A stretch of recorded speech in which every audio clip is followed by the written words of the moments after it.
माता डाकेश्वरी का बुलावा आया है। शेख हसीना को माता ने बुलाया है। क्या बांग्लादेश ने सनातन की ताकत का आभास कर लिया है? सनातन की ज्वाला ने कुछ ऐसा कर दिखाया है कि मोहम्मद यूनुस को मुंह छुपाकर भागना पड़ रहा है।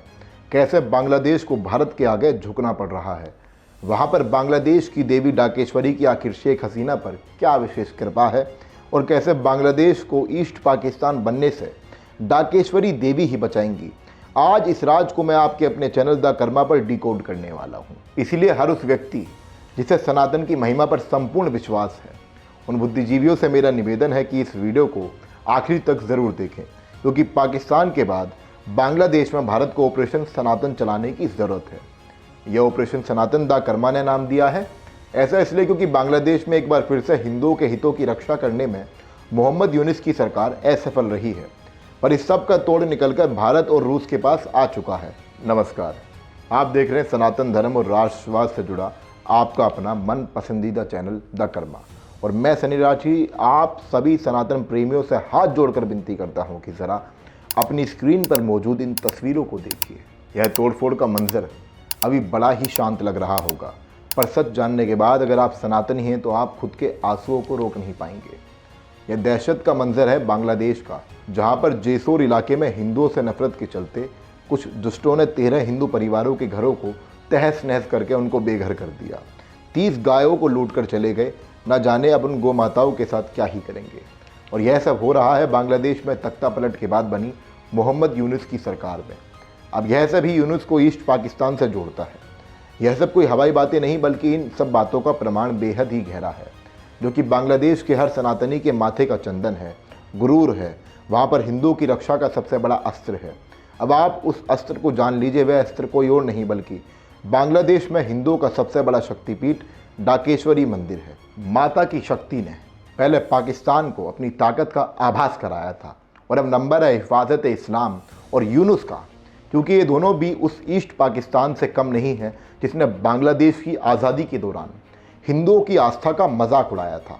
वहाँ पर डाकेश्वरी धाम को तोड़ा था, जिसके बाद सनातन और भारत की क्या ताकत है यह संपूर्ण जगत देख चुका है। बांग्लादेश आज़ाद हो गया।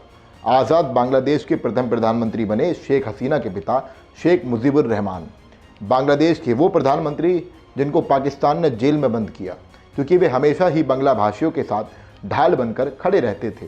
ऐसा था जो ईस्ट पाकिस्तान की आर्मी थी, वो जो है नफरत करती थी बंगला यानी कि बंगाल की भाषा बोलने वाले लोगों से, क्योंकि वो लोग हिंदू थे। जिन्ना कई बार उर्दू को थोप चुके थे इन लोगों के ऊपर कि आप लोग जो हैं उर्दू को बोलिए, उर्दू ही इस पाकिस्तान की पहचान है। लेकिन हिंदुओं का जो विश्वास है वो बहुत जटिल है।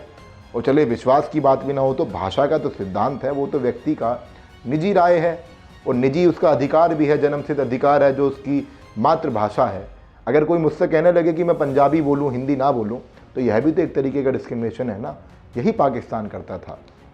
पाकिस्तान बांग्ला भाषियों पर भाषा के आधार पर भेदभाव करता था। देखिए, बहुत सरल सी बात है कि हम सब यह भी कह सकते हैं कि शेख मुजीबुर रहमान नहीं होते तो पाकिस्तान जैसे हाल आज की तारीख में बांग्लादेश के भी होते, क्योंकि रहमान साहब ने हमेशा ही एकता और धर्मनिरपेक्षता की मिसाल कायम की है। उनकी बेटी शेख हसीना ने भी पिता के मार्ग को ही आगे बढ़ाया है, क्योंकि शेख हसीना बांग्लादेश की वो प्रधानमंत्री हैं जिन्होंने हिंदुओं के अधिकारों की रक्षा की, बांग्लादेश में डाकेश्वरी धाम को 1.5 बीघा जमीन दी, माँ दुर्गा की शक्ति का सम्मान किया, हर पर्व को राष्ट्रीय पर्व की तरह माना। और आज एक बार फिर माता की असीम ताकत ने ही यूनुस की जड़ों को उखाड़ फेंका है। यह माँ दुर्गा की कृपा ही है कि बांग्लादेश के आर्मी चीफ यूनुस जैसे हैवान को बांग्लादेश की गद्दी से उखाड़ देने की कसम खाकर बैठ गए हैं। वह यूनुस जो कि अमेरिका और चीन की सबसे बड़ी कठपुतली है, जो चीन में जाकर भारत को छोटा दिखाते हुए कहता है कि हम ही समुद्र के असली रक्षक हैं, पर भारत में भी बहुत से ऐसे दुष्टों के सारथी हैं जो कि इनके इन कामों को अधिकार मानते हैं, इनके कर्मों को मानते हैं कि यूनुस का अधिकार है। बांग्लादेश का वो अधिकार जो हिंदुओं के मंदिरों को तोड़कर उनकी लाशों के ऊपर पाँव जमाकर खड़े होने की स्वीकृति देता हो, वो कैसा अधिकार है? यह सोचने वाली बात है, विचार करने वाली बात है। हर सनातनी को इस बात को समझने की ज़रूरत है।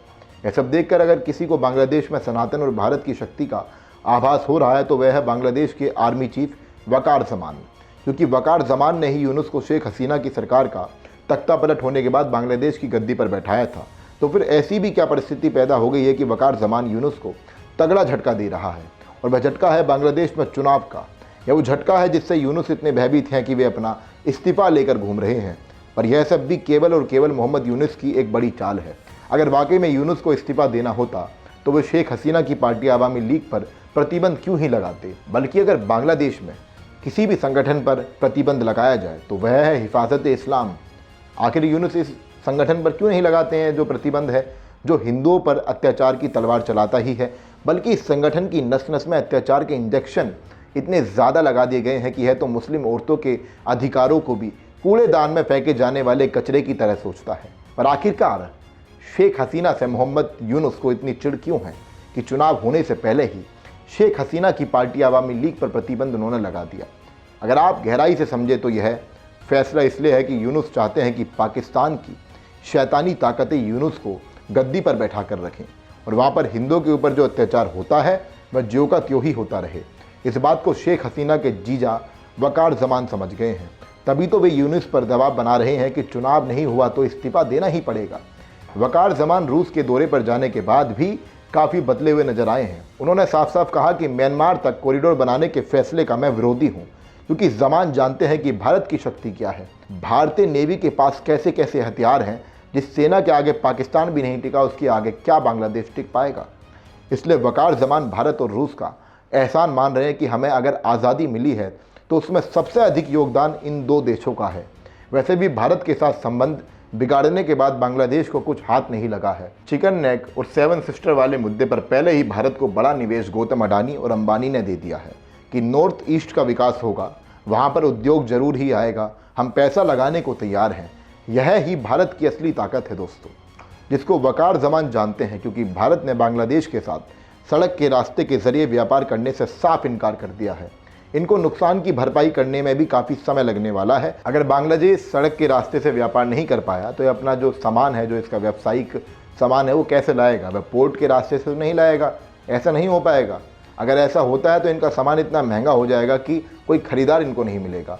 वैसे ठीक भी है, जब तक यूनुस जैसा खुददार बैठा है बांग्लादेश की गद्दी पर, तब तक इनको खरीदार देना अत्याचार की दीवारों को और अधिक मजबूत करने जैसा होगा। अब सत्य तो यह भी है ना कि बांग्लादेश के साथ संबंध भारत के अच्छे तब थे जब वहाँ पर आवामी लीग देश चला रही थी। जब से यूनुस के हाथों कमान सौंप दी गई है तब से तो संबंध खराब हो ही गए हैं, जिसके जिम्मेदार खुद यूनुस भी हैं।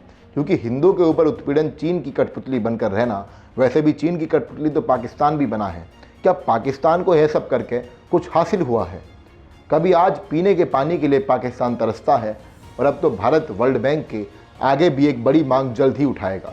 वह कहेगा कि पाकिस्तान को पैसे देने की ज़रूरत क्या है, क्योंकि पाकिस्तान वर्ल्ड बैंक द्वारा दिए गए पैसे का प्रयोग सैन्य कामों के लिए करता है, बल्कि वह धन तो केवल मानव कल्याण के लिए ही दिया जाता है।